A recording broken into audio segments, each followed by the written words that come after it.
ఒక నమస్కారం అందరికీ. నేను నాది బిజ్వార్ గ్రామం, ఉట్కూరు మండల్. నా పేరు వచ్చి దొరల్ అశోక్, మా నాన్న పేరు వచ్చి దొరల్ వెంకటప్ప.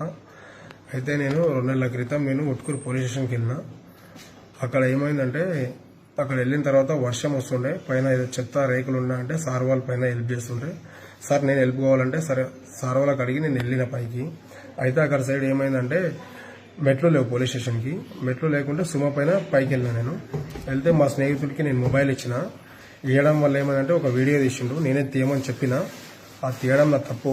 తీయమని చెప్పి దానికి నేను ఏం చేసిన అంటే ఒక పాట క్రియేట్ చేసి వాట్సాప్లో స్టేటస్ పెట్టినా. నేను స్టేటస్ పెడితే ఏమైందంటే మిగతా వ్యక్తులు చూసి దాన్ని డౌన్లోడ్ చేసుకొని వేరే గ్రూప్లలో మన సోషల్ మీడియాలో మొత్తం వైరల్ అయిపోయింది వీడియో నిన్న నైట్ నుంచి. అయితే నేను చెప్పేది ఏంటంటే, నేను చేసేదైతే తప్పు, కానీ ఇలాంటి వీడియోలు మాత్రం ఎవరు కూడా తెలిసి తెలియక ఇది అయింది. మరి తెలిసి తెలియక కూడా ఎవరు కూడా ఇలాంటివి చేయకండి. నేను చేసినట్టు తప్పు అయిపోయింది, నాదొక తప్పే. ఎవరి ఫోన్లన్నా ఎవరి గ్రూప్లలో ఇలాంటి వీడియోలు ఇంకేమైనా ఉంటే డిలీట్ చేయాలని చెప్పేసి నేను మనస్ఫూర్తిగా కోరుతున్నాను. మరొక్కసారి నేను పోలీస్ డిపార్ట్మెంట్ని నాదొక తప్పు అని చెప్పేసి నేను కోరుతున్నాను. ఇలా ఏమైనా చేసినట్టుంటే నన్ను క్షమించండి. ఇలాంటి పని